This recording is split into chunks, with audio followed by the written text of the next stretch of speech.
let's be fair here. Not everyone is meant to be a manager. I have seen in my past disasters where where the wrong people were made managers and they ended up doing not so good. But the truth is, your work is now not only going to be evaluated by the hands-on stuff that you do, but also the hands-on stuff of your entire team. So maybe in this world, there are more graphic designers than product designers, at least to start with. So that itself gives a leverage to someone just because it is relatively rare. Hey everybody, welcome to the Design Convo podcast, where we interact with creative individuals from the design industry to learn the things that otherwise might be difficult to understand, especially when we are starting as designers.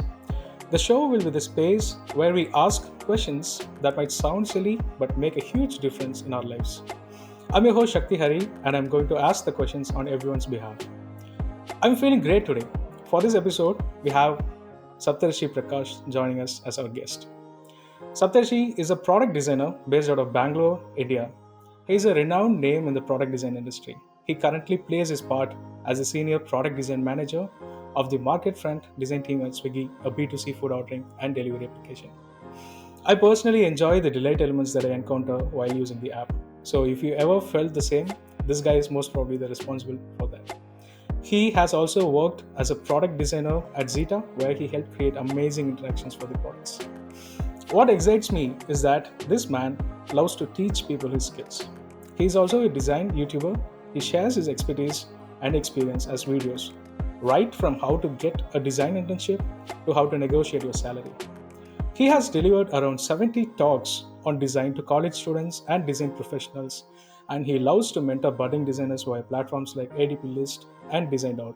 What makes this episode even more special is that Sapta is the first product designer we have invited as our guest. But guess what? We're not going to just talk about product design, but much more. A fun fact, we both worked for the same brand for a small period of time, in different teams though. Please join me in welcoming Saptarshi Prakash, who's fondly called as Sapta by the folks on the internet.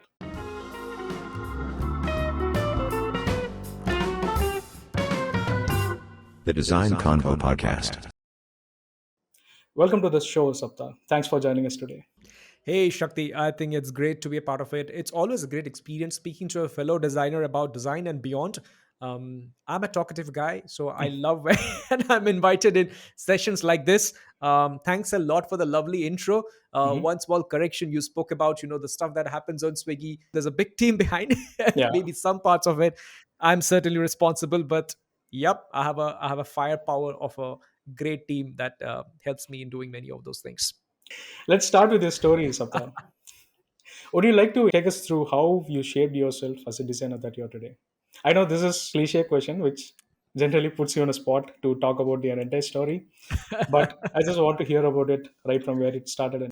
Sure. I think I've narrated the story many times in the past, and many of the listeners today or the viewers today also might have heard it. But let me, regardless, share it once again, as short as I can. So I think many of you know that I'm actually an engineer. I studied engineering, so I'm an electrical engineer. I graduated from IIT Madras, a popular college out there, right? But then design was always my hobby, and I thought of keeping it that way. I never thought that I would make it my profession. One of the main reasons was I never thought this would take me where I would want to be in my life, right? It could be in terms of value, impact, even money. Those were my thoughts. I thought, okay, design is my hobby. I'll once a while I'll keep playing around with Photoshop, Illustrator. That would be it, and maybe I'll get into some other kind of job. But I was sure of one thing, that engineering is not something I would want to do all my life. I liked it, but I didn't really love it to the extent that I would do it all my life. I was very confident that I would be a manager. I would go ahead and maybe do an MBA or something, and then I would climb the corporate ladder and keep doing stuff. You know the drill, right? So that's Yeah. what I thought I would do, and I started planning a bit. During the last few years in IIT also. So that's why, even in the campus placements, I sat for non-core companies. Of course, that's not only me. That's pretty much a trend out there in my college, because the non-core companies, that is the companies which aren't in the field of your study, in the field of engineering, they tend to pay you more money. Now, I don't know why such companies even come to an engineering college to hire for MBA sort of job, but then they do, and they also pay money. And so I was attracted by that. So I applied for such companies, and I made it to one of them as well. So my first design job was in an sorry, my first job, not design job. My first Yeah. job was in an American multinational company where I was a project manager. Right. So yeah, pretty hardcore sounds like that. So I kept doing it for a year before I realized that I started asking this question to myself, like, what would happen if I don't exist? What would happen to these teams that I handle? What would happen to this company uh, if I were to leave, or if I was not present at all? I couldn't think of an answer. I saw that team would continue to run. Maybe I'm not that dependent. So I think that was the moment, that was inflection point that makes you realize that what value am I adding here? What impact am I creating out here? Right. So I started thinking more. Till then, I wasn't sure, if design would be the next thing I would do, but I was more inclined towards, maybe I should just write cat once again and then get into some IM or something and then do an MBA like my initial plan was. But then right then, I got an opportunity from a senior from my college who was also a design enthusiast like me. He called me up and he asked me if I would want to work for housing.com. And to give you an idea, it was 2015 back then, and housing was all over the news. They were in the newspaper, they were on the banners everywhere across, and people were talking about how a couple of kids from IIT Bombay has started this company and they have raised millions of dollars, and now they're doing really well. And they were people were talking about their design. People were talking about their design of their app, how easy it is. They were comparing it to the great products or apps that are built in the Silicon Valley. So even non-designers or people who are not a part of this, the tech group as we know today, even they were talking about it because it was in the newspapers and every other place. So when I got an opportunity, when my senior asked me if I would want to work as a designer in that company, it was like, whoa, what are you saying? Like, this is that feels like the mecca of design, and you're simply asking me if I would want to work. I was like, sure, but do you think I'm good enough to work there? So to that he said, yes, you are. Because he had seen my work in college. He said that yes, you are. But I didn't really believe him all that much, but I thought, okay, no, let's give it a try. Let's give it a try.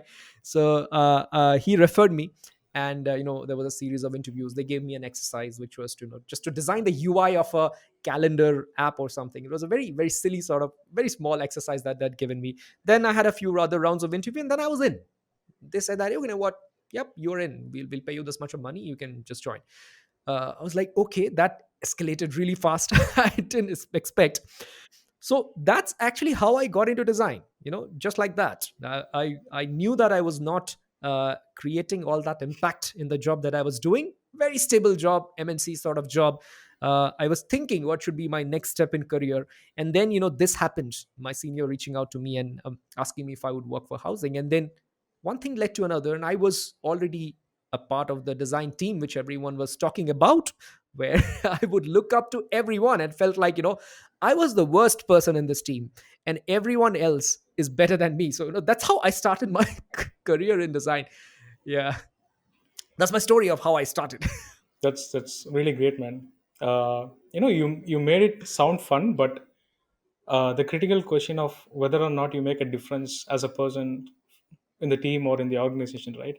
That hits really hard. You know what? There's a saying. There's a concept called lamppost effect in cinema. So in the film Okay. industry, when most of the, at least the Indian industry, right?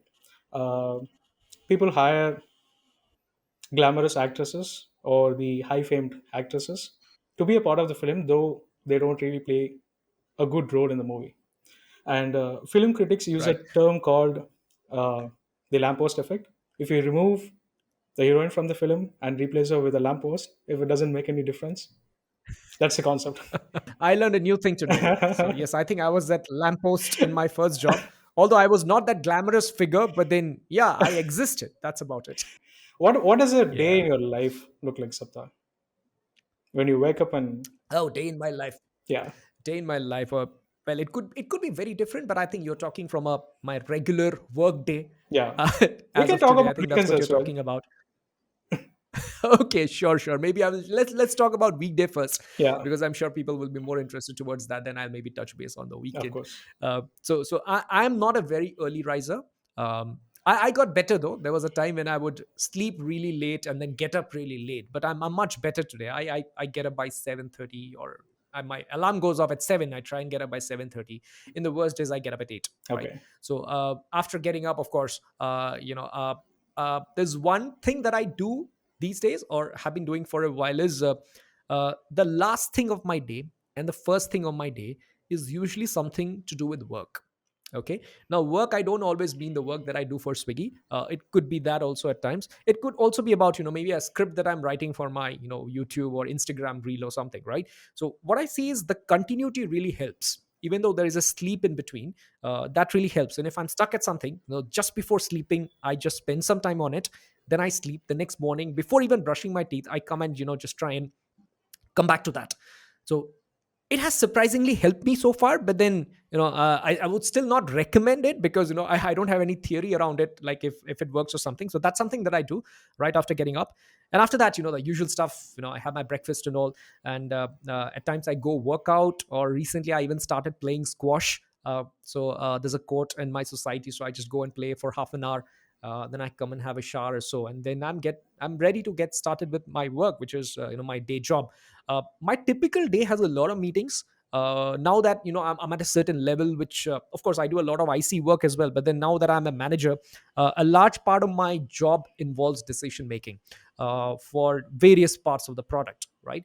And helping my teams move ahead, unblock them, help them take decisions, negotiate, get on meetings with other stakeholders, be it product, business, and all, and then convince them into believing why this is the way to go about, and stuff like that. So Mhm. so in short, my days are filled with a lot of meetings. Most of these meetings are these. Some of these meetings are maybe interviews. And now that we are hiring, we have a couple of openings in our company.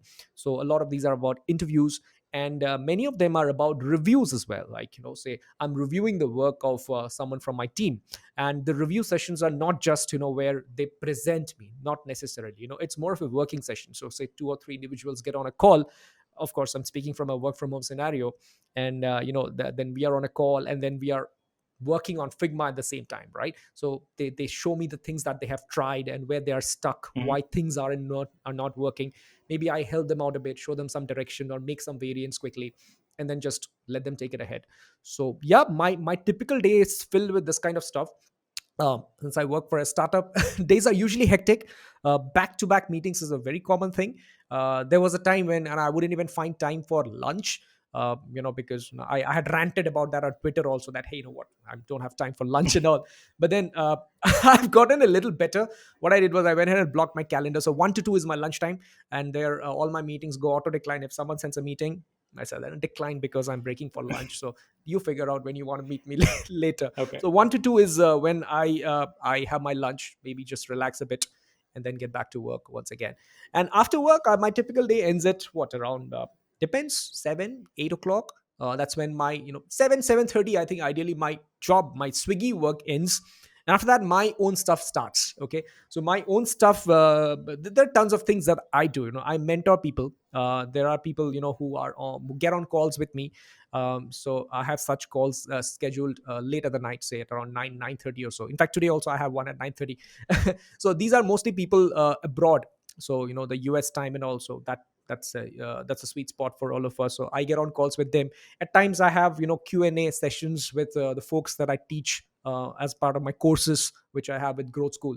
Or at times it's just about me sitting and writing some script for Okay. my YouTube, or something that have come to my mind, or me practicing something related to design, just brushing out some of my skills, or trying to learn something.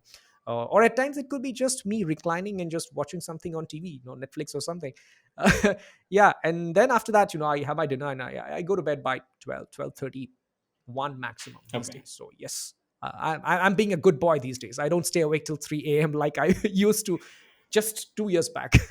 Damn, Yeah. that sounds really packed, man. That's really great. Yeah, it's packed, but I think that's fun. That's the fun. Yeah. That's the fun of living life. I feel, Yeah, Sapta, let me ask you a question. So most of the sure. people, at least I know, when they have a day job, right?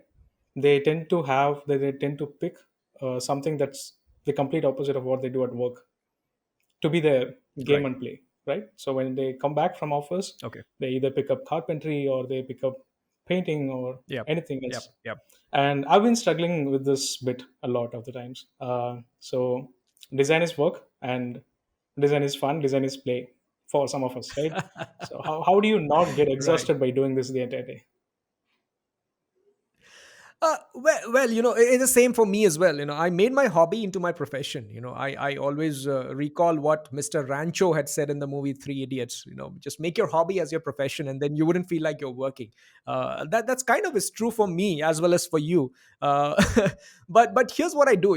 When my day job ends, when I say my own work, uh, I do that because I enjoy doing that. Be it teaching someone or helping someone unblock. My mentees essentially. Who get on a calls with me. They actually discuss their daily work. They work for some companies and they're stuck at something. So the 30 minutes or 1 hour that I spend with them, I actually help them out taking some of the decisions. Right. That's how I mentor them. Right. So I enjoy doing that because it's a break from the kind of design that I'm doing. This is also design, but then this is a different kind of design than what I do. It's a different product. It's a different challenge. So that helps me. And also when I'm say learning something new, or when I'm trying something different, I do them just for fun. There are no OKRs. No, there's no deadline. I'm Yeah, doing it just because I love it. And at times I do it with some passive entertainment. I would put something on the TV which maybe I have seen hundreds of times. I know everything, but then it just running in the background, and maybe I'm not even at my desk. Maybe I'm reclining at my couch with my laptop, and then I'm doing all of them. There was a series of illustrations that I made on Figma. I'm not sure if you have seen them. I I've seen posted it. them on I've seen Instagram. it. They were like, yeah, they were like hyper realistic sort of thing. I made them just like that. There was something, or some How I Met Your Mother, or some Sarabhai versus Sarabhai, something going on in the background, and then I'm just doing it because I'm enjoying. I don't see that as a design work or something, right? Yeah, So yeah, different kind of design helps me, separate that. That is work, and this is something else. This is fun. yeah. But there are also non-design things that I do. Hmm. I love to drive. I find it therapeutic. Is that the word? Therapeutic. I think that's the word, right? It is. so Yeah. so when I drive my car, it relaxes me. At times it happens that I had a very long day, very stressful. Then late at night, I just go out for a drive. Maybe I drive all the way to Bangalore airport, which is a good 40 kilometers away, go have a cup of tea there and come back. Right, there won't be any traffic at that point of time. But then, when you're behind the wheels, when you press the pedal and see the car moving forward, you brake it, you feel you are in control. You feel that you are moving ahead.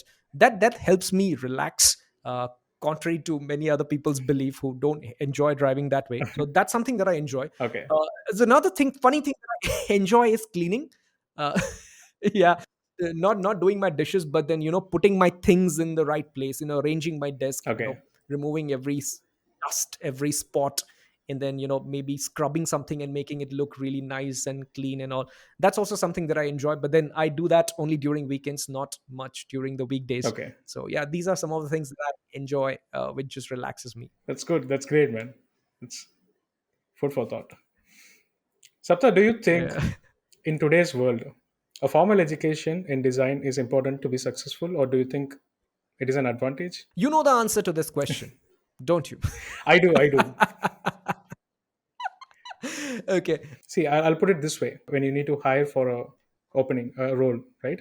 You have two candidates. Let them both be, with the same level of expertise, same level of experience in terms of the number of years they have worked as a designer, and one has a formal education.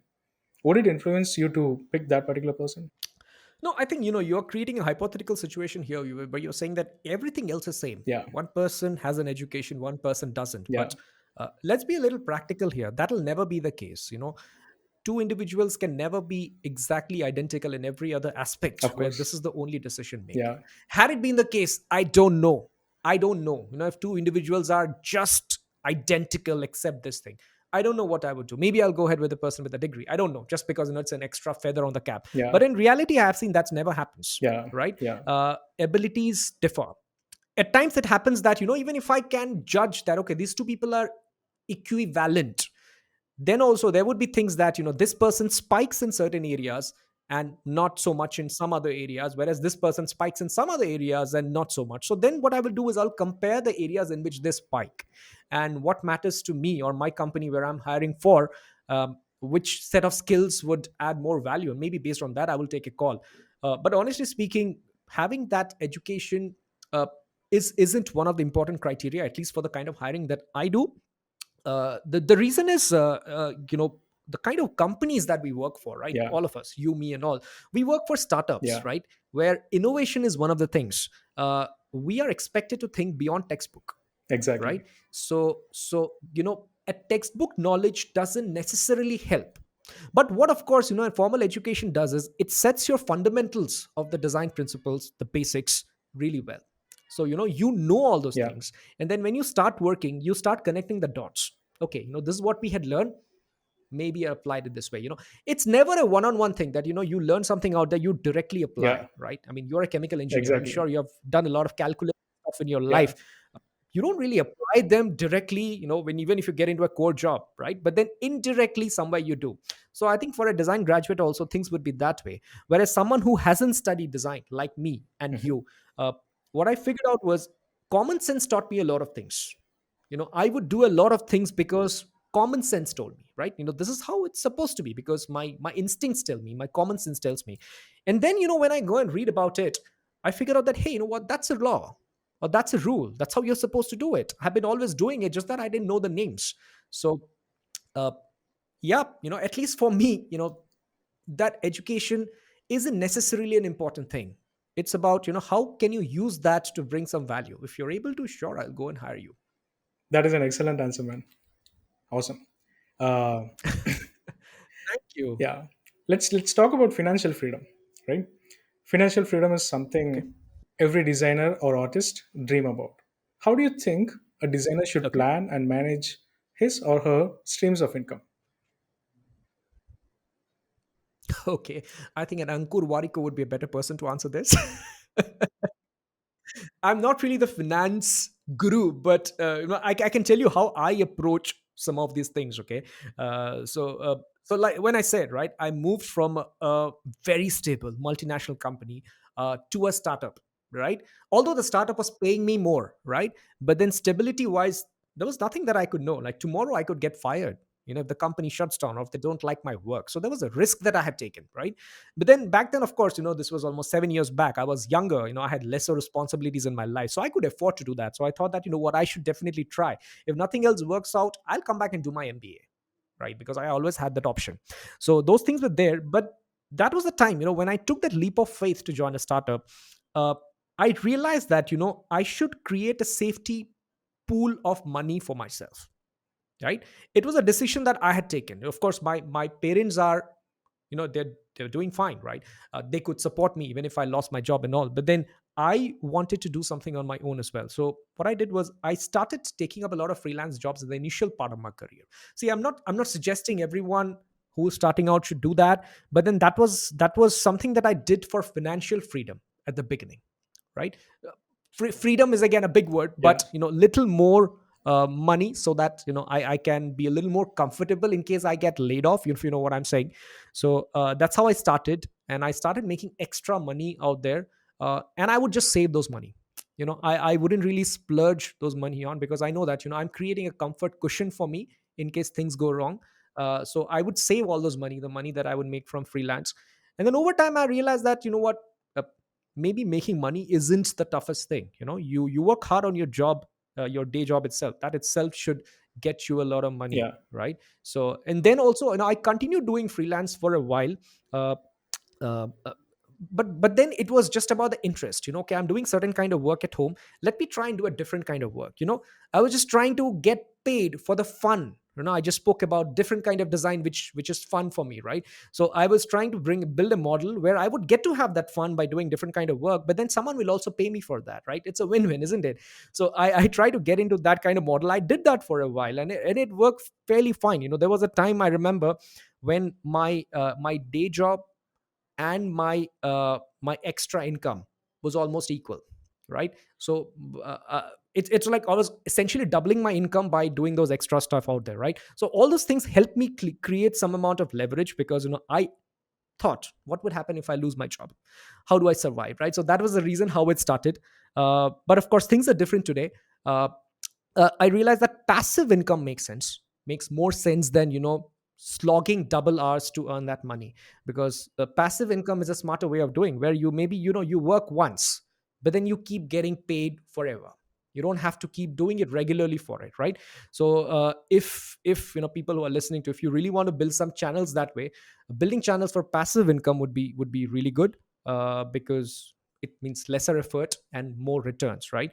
Examples would be, you build something and you put it out for sale online. Could be a UI kit, could be an icon, could be an animation. You build it once, and then people keep buying it for $10, $15. Every time someone buys, you get some money, right? So I'm not saying that would directly lead you to financial freedom, but then yeah, it's a good thing. Or maybe, you design a course, you build a course. As and when people buy, you keep getting paid. You record it once and you're done, right? Or it could be like, what you are doing. You can monetize your podcast. I can monetize my YouTube channel, and then once I create a content, it just stays there forever and I keep getting paid, right? So that's one. And another thing is, since we are talking about financial freedom and all, I'm no Ankur Wariko again, but I'm also mindful about where I spend my money on. There are certain things I like, and I like to spend money on them.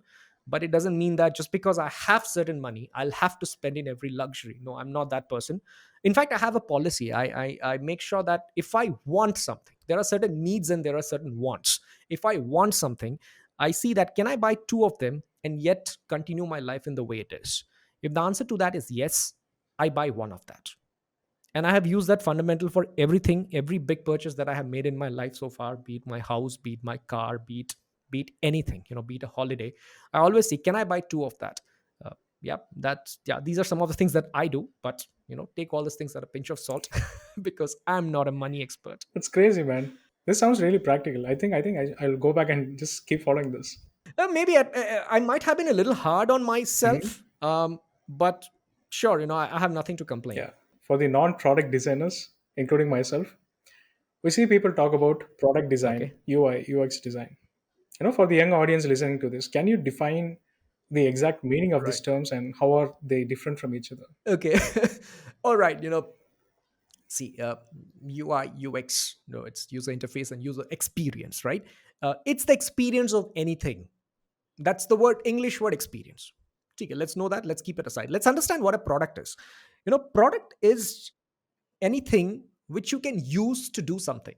Like if I give you an example, around 150 years back, electricity was invented, right? It was a great thing. It could generate energy, it could light up all of these things and all, but electricity as a phenomenon was invented, right? Moving of electrons and all. Now imagine 150 years back, uh, if someone would have told people that, hey, this thing called electricity, would you buy it, would you pay for it? People would like, okay, it might be a great thing, but then I don't know, what do I do with that? No, I'll not buy, I'll not pay for it, right?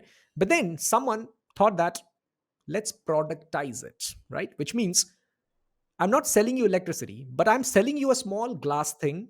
You put it in your house and switch on a button.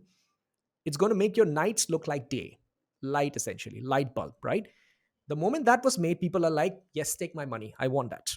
What do I need to do with that? Sure, I need to pay for something called electricity, I'll do that, right? That's called product.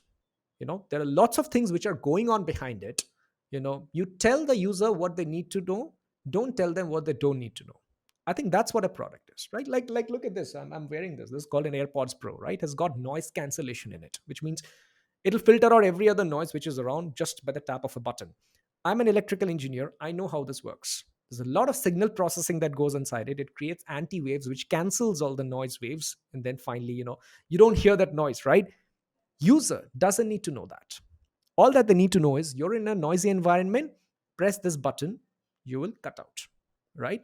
And then when I give you a feature like this, I can charge you money. Hey, you know what? Pay me 30K for this because this is going to make your life different. This is a product, right? So all these products bring some changes into the life of the user, right? And we as designers design such products in the digital domain, right? Of course, I'm not qualified to design physical products, but digital, yes, maybe, because I have some experience, if not education. So same with people like other. That's what product designer is: someone who designs digital products, or rather someone who creates experiences for users who are going to use digital products. Now that's a long name which I just said, right? So yeah, some people call it UX designer, some people call it product designer, some people call it UI UX designer. So this is what we do, whatever you choose to call it. So yes, there could be minor differences between what it is, because product designer could also mean someone who designs this physical product or this chair, this table and Yeah, all. But in our context, it is experience for digital digital products. products. Yeah. Rest everything is just nomenclature. Lately, the product design domain, right, has become extremely competitive. At least as far as I've seen, the circle of designers around me in Bangalore, in Chennai, in Right. Mumbai, right, it has become extremely competitive. How do you think a designer can stand out from the large group of designers out there? Yeah, off late, it sure has become very competitive. It's because people started seeing the benefits that are visible. People started seeing that, this can be a stable profession. This can be a profession that can pay you well. This can be a profession which can pay you as much as a software developer, but then you don't need to code. That, I think, trips every other thing because many people are scared of coding, right? Yeah, That's the reason a lot of people want to get into it, right? But honestly speaking, it is getting competitive in a way. But then when you go and hire, because I'm in the process of hiring right now, it is very tough to find people who are good. Very tough to find. Right? It's just like every other profession. There are millions of engineers in, let's forget world, let's talk just about India. There are millions of engineers in India. How many of them are employable? Think about it. Only people who are really good in their field. I'm not even naming college and stuff. People who are really good in their field, they are the ones who manage to be that engineer you want to be. Then there's another 90% or maybe 95% of engineers who are not doing anything. That's true for every profession. You take doctors, you take lawyers, you take anything. That's true for designers as well, right? So even though it's becoming a competitive market where more and more people wanted to get into this field, but you know it's only the people who cross that threshold uh, get to have what they wish. Others still struggle, and that's a fact. That's a fact that I have seen. uh, it's again, I don't know if it's a Pareto's principle. It's just the top set of people who are good. So how can you differentiate? Your aim should be to go beyond that threshold, because once you cross that threshold mark, that's when you get better, you get what you are looking for. Now it is really tough because it's not measurable, that this is where I'm just 4 units away from crossing that threshold, and once I cross that 4 units, then I get there. It's not that way, right? So that's what makes it challenging, because things are abstract. You can't really measure your ability, your capability. So all that you can do is keep upskilling. Keep upskilling your hard skills, your soft skills. uh, Improve your way of thinking, right? This is something, an advice I give for anyone who wants to get into design as well, right? Question everything that you have around you, right? Question, why is this thing like this and not in some other way? Why is my chair's handle like this and not like that? Why is the backrest like this? Could it not have been some other way? Right? So question all these things, essentially bring the curiosity. And once you start questioning, first few days you might feel like you're doing some trivial stupid thing, but then over time you'll realize that you're able to reason why certain thing is in a certain way. And once you make that your habit, the moment you see something, you will know, oh damn, this is a bad design, because it will have this problem when the user starts using it. It becomes natural after a while. And wait for the time till till it becomes natural, because once it becomes natural, uh, you can apply it in your daily work as a designer, right? That's another way of upskilling. So yep, I think my short answer would be, get better at thinking, get better at analyzing things, and get better with your hard skills. I think this should over time ensure that you cross that threshold and you are at the top tier of people yeah, who get all the rewards, of course. Housing is a B2C brand. right? Again, when it comes to Zeta, it's a B2B brand. Swiggy is again a B2C brand. Did you have to shift your mindset in large ways when you design solutions for these products? What were your major challenges? Yeah, the three companies that I worked for so far were different in many ways, but I'm a firm believer of the fact that the fundamentals of design remain same, right? And once you get the fundamentals right, you can do any kind of design. Of course, there's a bit of domain knowledge or domain expertise that is needed, that you get it over time, on your day zero.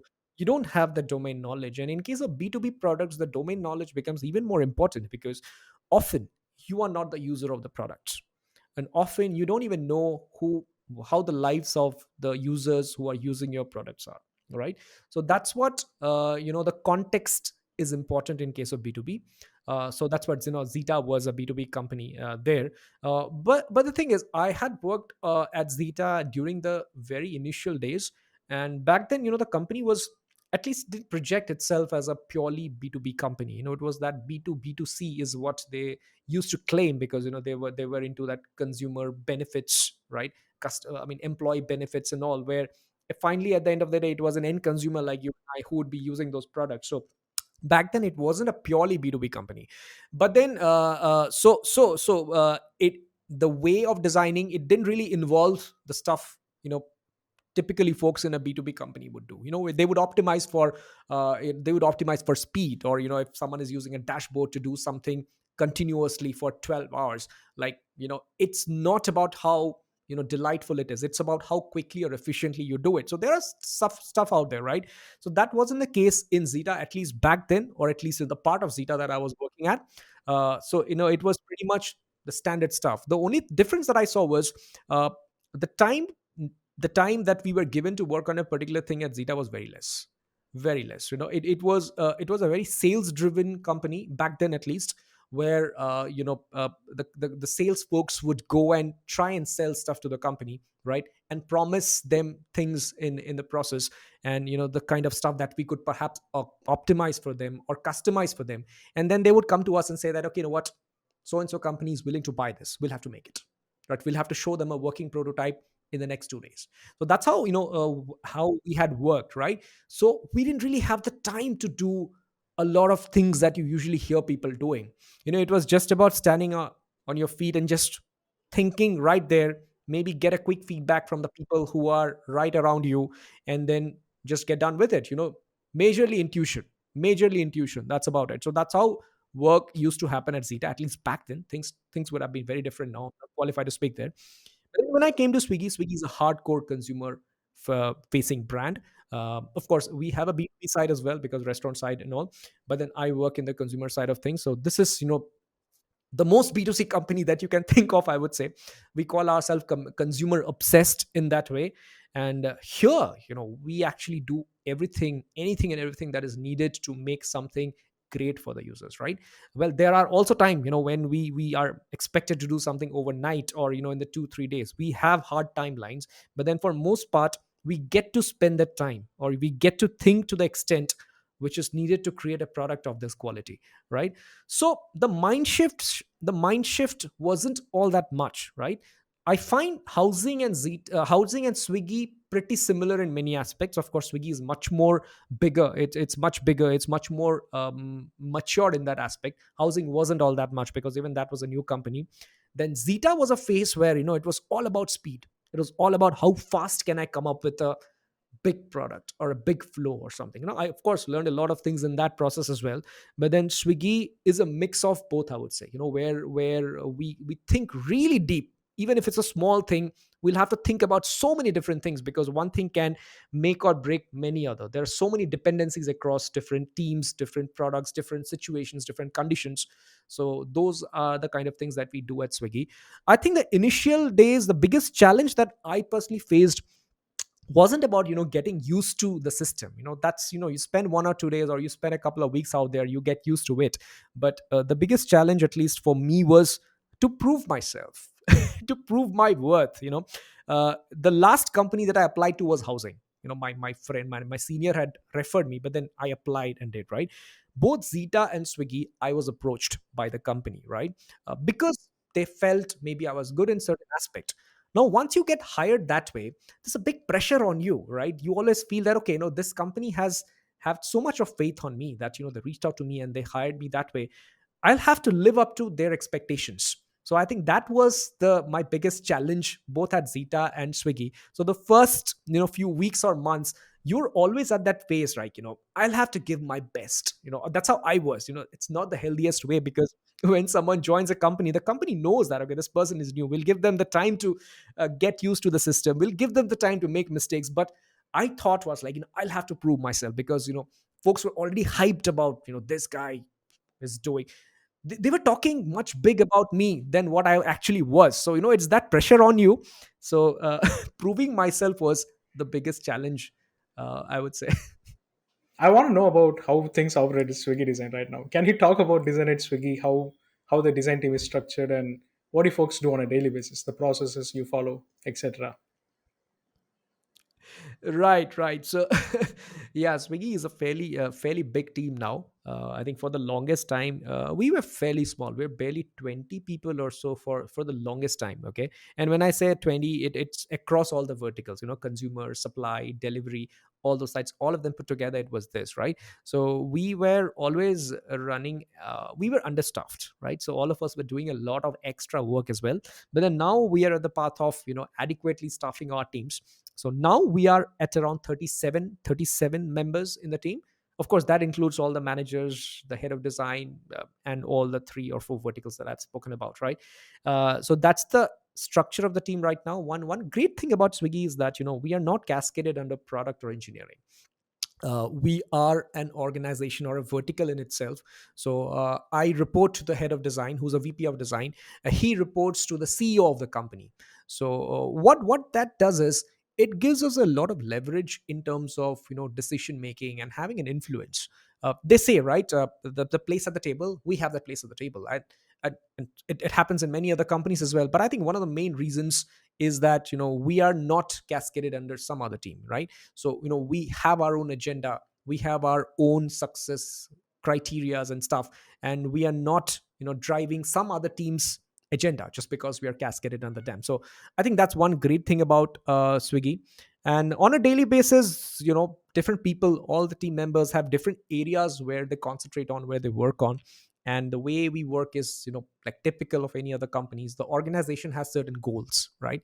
Now those big goals get broken down into many smaller goals, and those goals again gets broken down into smaller goals or tasks or areas, right? So if I have to reduce 30 paise per order, just giving a random example, then these are some of the things that we can do at an app level, right? So brainstorming that and thinking of what we can build, how quickly we can launch, right? So those are the stuff that designers do on a daily basis. Of course, some of the things, it's a designer plus product manager combo that they do into it, finding about how long it would take, go to market strategy and all. That's something the product managers do. But then designers have their say into how this could be made, what is the right way of doing it, what problems could we face and all. So they're a part of all this discussion. And of course, an individual contributor designer would have a lot of hands-on work to do as well, which is of course on Figma. That's the tool that we use. And of course, there are people who specialize in other aspects as well, like visual design, it could be illustration, iconography, motion design. So they keep contributing in those aspects. And as a process, I would say, there's no fixed process that we follow out there, right? It changes from the nature of the project that we are working on. And but there are certain tenets, there are certain principles that we stick to. So that is, it's not a rule book that you do first this, then this and that. It just set off couple of things which we always have keep in our mind, right? And we keep asking questions. Is my design following that? Is my design adhering to that, right? So I think those tenets is in everyone's mind, and we design keeping those in mind. Yeah. Amazing, man. And how do you validate the design decisions you take? What you said as success metrics when it comes to taking design decisions, right? Right, like success metrics could be uh, what I feel is not everything can be measured with number, Yeah, right? of Not course. everything can be measured with number. Of course. Some things definitely can be measured with number, and where there is a situation like that, we of course look into the numbers. If it's about a funnel or how are people proceeding, that if there is anything that is confusing for them because of which they're not proceeding, then we go ahead and relook into them. But in some of the things, we are an e-commerce product. A lot of it is about discovery. A lot of it is about exploring. A lot of it is about not knowing what you want, but then we letting what you want using our design or using our product, right? Those things you can't really measure, right? Now, one of the things which people say is, how fast can you place an order is a metric of how good your design is. Is it so? Not all the time, right? Because there may be people who come with a very strong intent that, I want to eat chicken biryani from Meghna today. So for them, sure, how fast you're able to place an order is a metric. But then there are people who's like, I just feel like eating something spicy today. That person is going to spend their own sweet time, look into various options, drool over the images, like romance with the food, then eventually go and place an order. I can't measure the time and say that, hey, you know what, this is not good because the person has taken a good 20 minutes to place their order, right? So not everything can be measured with number, and we understand it well. Organization understands it, what can be measured with number, what cannot be measured with number, right? So you cannot measure delight, you cannot measure consumer love. So so there are different ways in which we handle some of these things. But of course, we always use our past reference as a metric, right? Recently, you must have seen that we launched a redesign of Swiggy. We call it the Swiggy 4.0. But of course, what you see right now is more of a visual changes that has come. There are more functional things that are coming in the future releases. So one thing that we look at is, now that we redesigned it, is it affecting any of our past numbers? Right? So all that's where we see funnels, right? Okay, cart to menu, or menu to cart, cart to payment, payment to order, or home to menu, and all of them. What percent of the people would move from one stage to another in the older design versus in the newer design? The numbers shouldn't fall. The numbers shouldn't fall, right? That's one thing that we look at. Ideally it should increase, but then yeah, we'll see how much it can increase, right? So I think that's definitely one way of measuring that we do when we do something new. And rest of the things, like I said, the abstract things, you can't really measure with numbers, right? Of course. We look at Emotions, man. secondary signals to we look at secondary signals to understand how successful something can be called. The good part is the organization understands it. Yeah. Not many organizations do that, but that is really crazy. Let's talk about managing projects and people. So my first question on this topic is, how does one know when he or she is ready to become a manager? Now I'm asking Well, this it's because hard for the the person to know. Yeah, yeah. sorry, go on, you're continuing.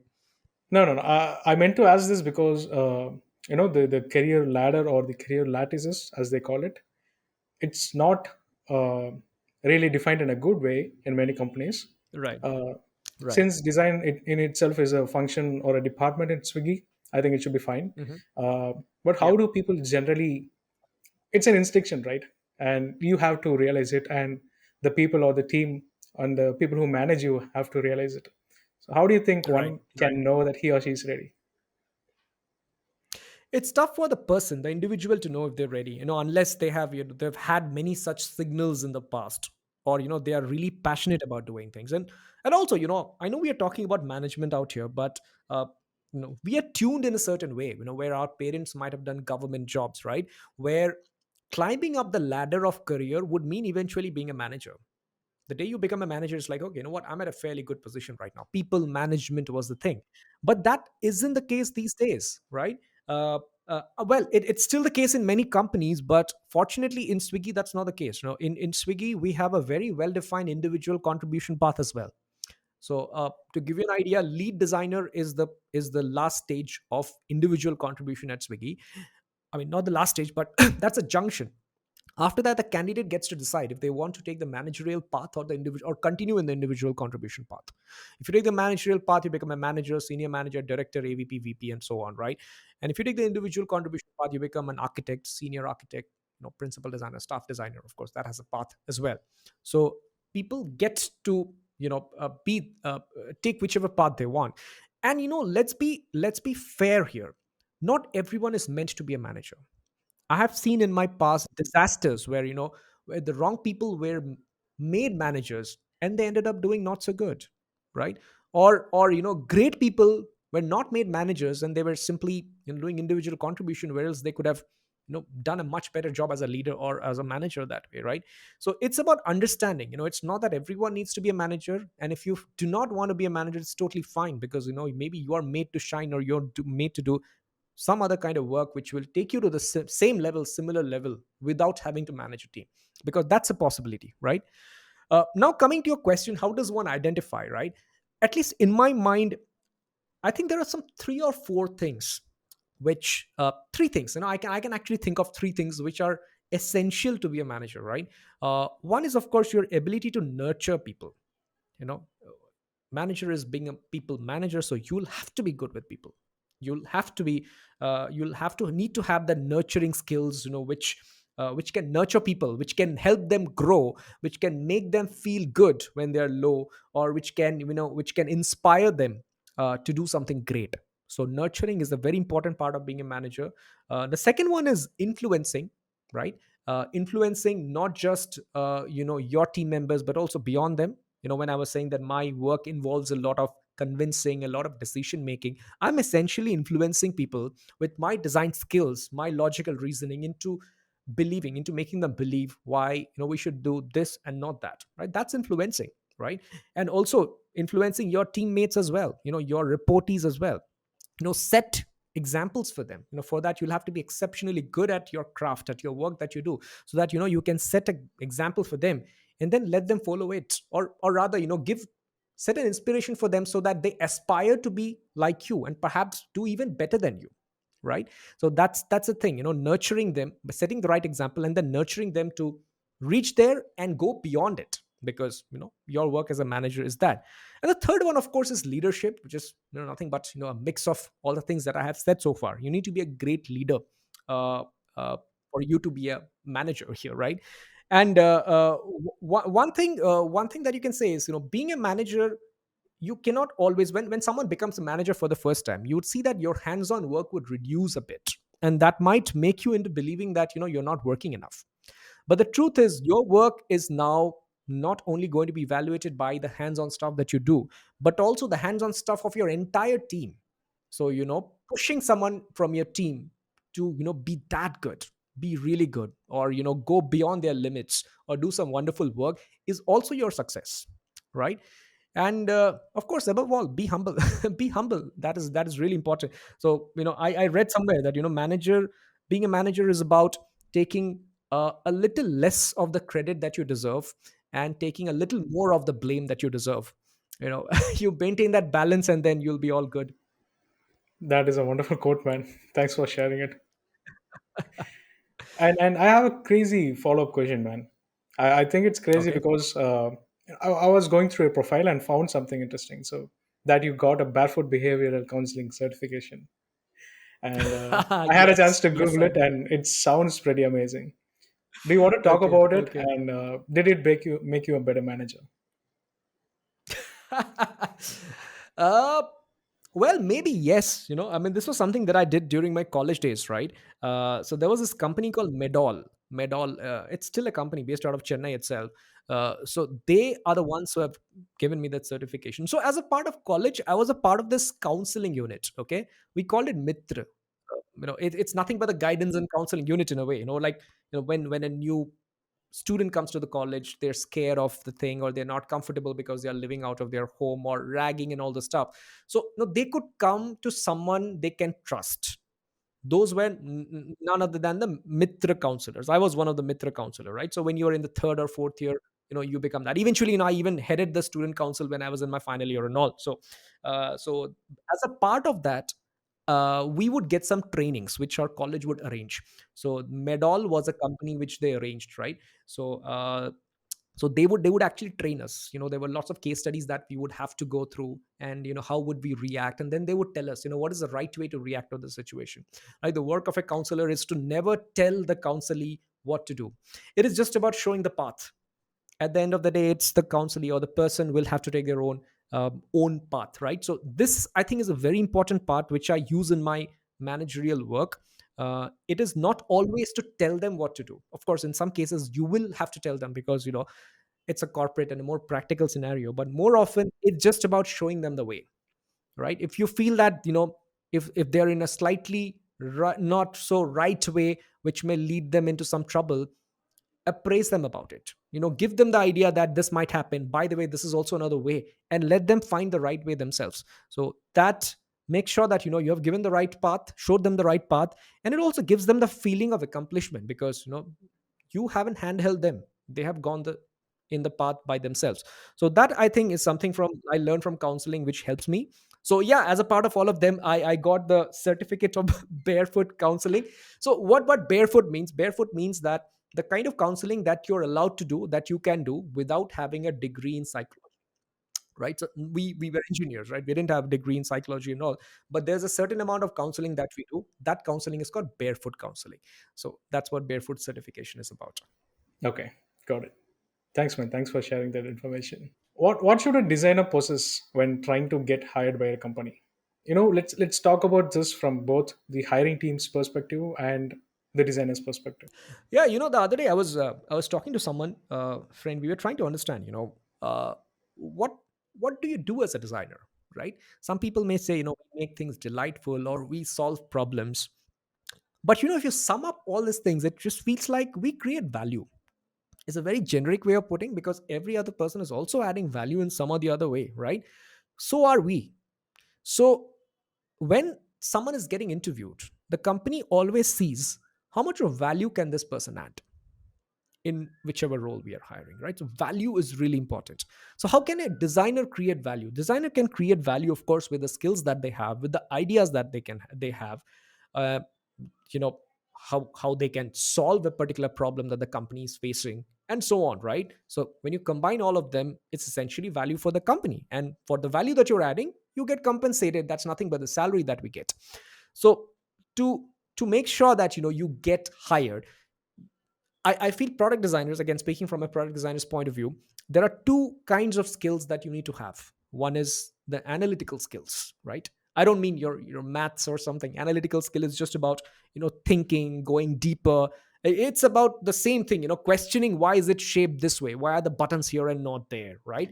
That is also analytical skills. Your ability to predict something, your ability to, if this is happening, that may happen, right? Or if I do this, if it may eventually lead to something else, your far-sightedness. Those are nothing but combination of analytical skills, which we use very often when we design, when we brainstorm and all, right?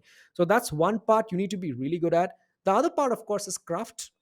Now that you have thought, brainstorm analytically everything, how do you translate it into artifacts that your users can use? And since we are digital designers, the the final end result is usually the user interface that we make, right? So it's the end result, which is user interface, and the entire process that goes behind it, which is the thinking, right? So combination of these two set of skills is absolutely important for any designer, I would say, for individual contribution contributor at least. So our work, or for any designers to get leverage, is to get better at both of them, get really good at both of them, and prove yourself in front of the interviewer or the company that you're applying to, right? And make them feel that yes, this person has good analytical skills and the person has good crafting skills, right? These two things are absolutely important. And above and beyond, of course, how are you as an individual? Are you a good human being? Would I like to work with you, right? Do you have a good personality, right? Is there any red flags around your character, right? So yeah, these are important. And yep, the last part, is getting more and more important these days. A while back, we had interviewed some person. The person was great in every aspect, but uh, we found some behavioral issue with that person, because the person was absolutely fine when that person was talking to the design folks, but then the person went on being almost borderline rude to one of our recruiters. That's a red flag for us. No matter how good a designer you are, if you do not hold your ethics strongly, we won't hire you. We may be fine with hiring someone else who's not as good as you. We'll train them into being really good. But then there are some things that we do not compromise. And that's true for every company, not just the company that I work for. True that. The next question might seem a bit controversial, right? So I just want to. I'm a visual designer myself, and I started as a graphic designer, right? Honestly, the one thing that kept me bothering until very recently is the difference in pay for graphic or brand designers compared to product designer of similar work experience. What's your take Mhm. on this? It's actually true. Yeah, It's it actually is true. true. Mhm. Yeah, but there are some reasons why I see this happening. Okay, uh, so if you look at anything, why does any profession get paid more? Uh, it's just the scarcity. It's the supply demand gap. Now, how much of it is needed? How much of it is available? When that gap increases, people are ready to pay a lot for it. Like same thing happens with onions almost every year. right? There's a time, the prices of onions is going to shoot above 100. Why? Because there's not enough onions left in the market. It's the same out here, right? How many designers are there who are good, who can do this job, and how many of them are needed? It's just a difference between them. So maybe in this world, there are more graphic designers than product designers, at least to start with. So that itself gives a leverage to someone just because it is relatively rare. That's one thing, right?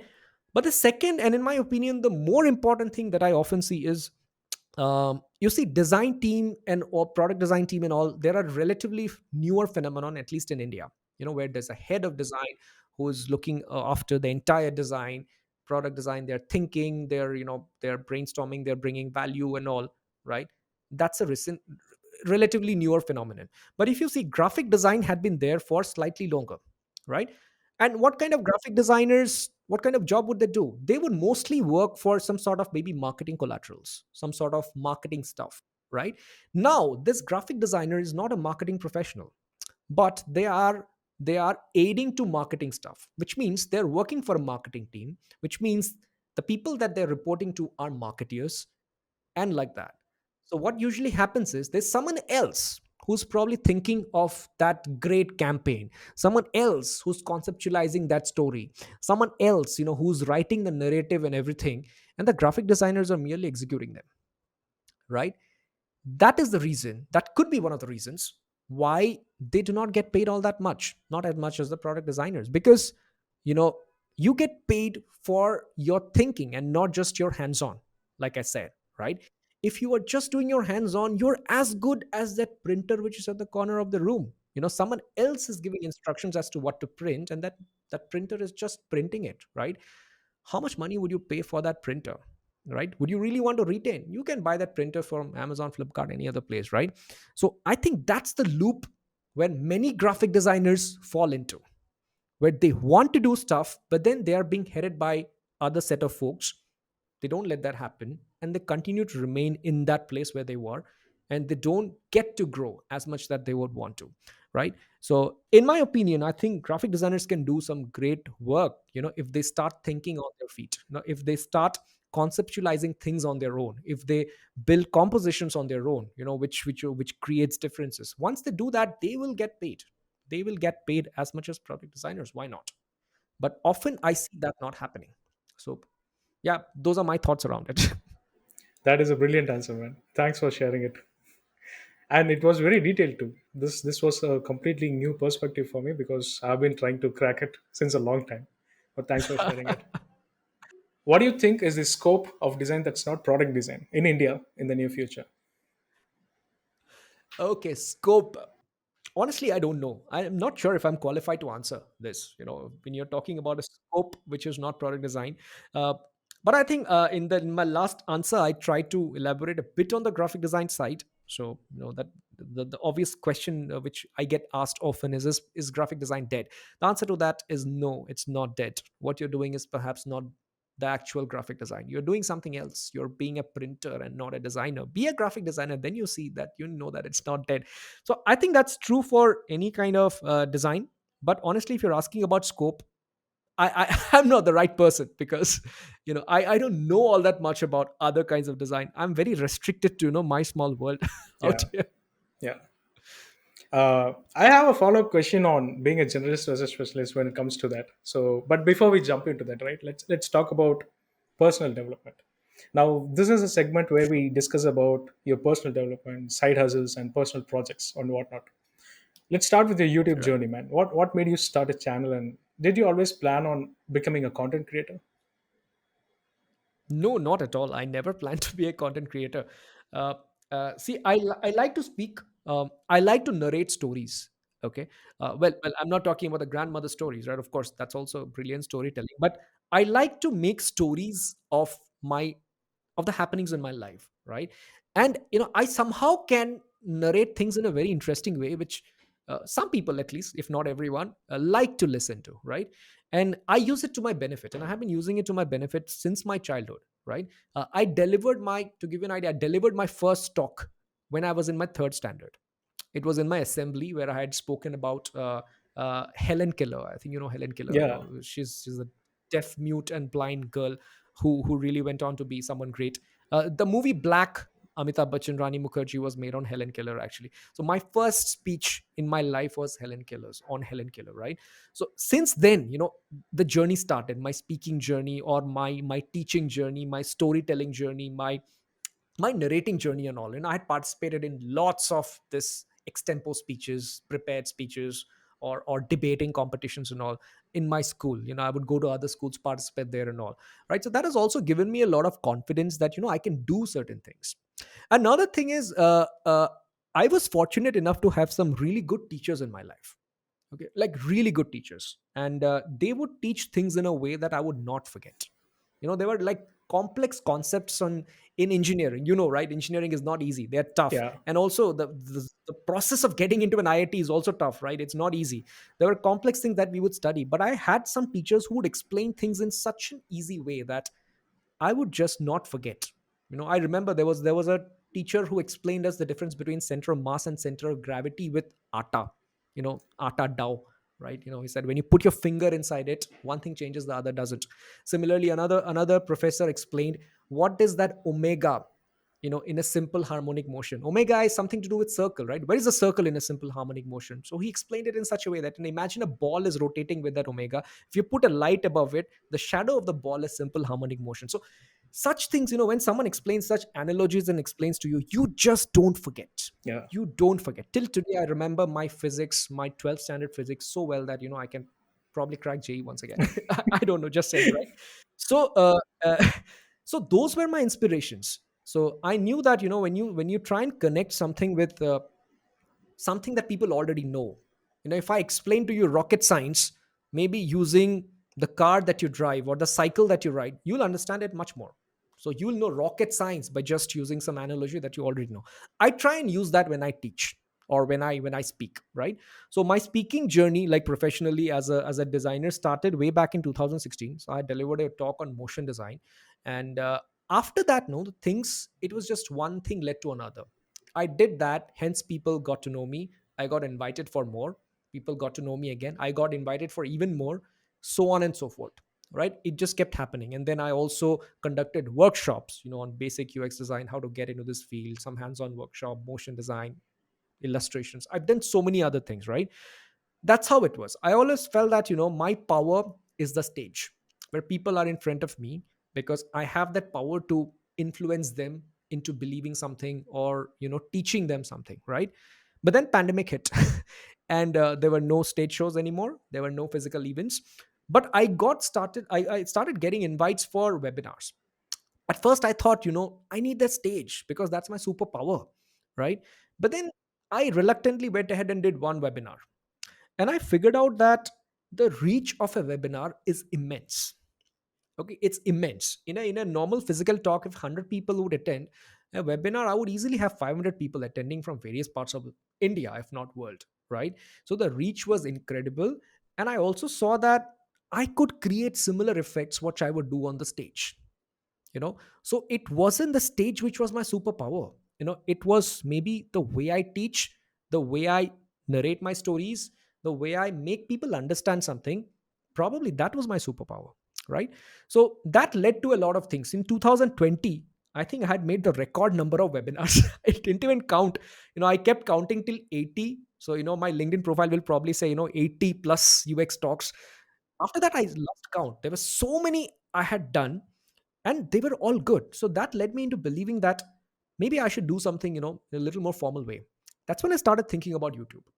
And also, in addition to that, people would keep messaging me and keep asking me about questions. Okay, like, how do I get into this field, or how should I do this and that?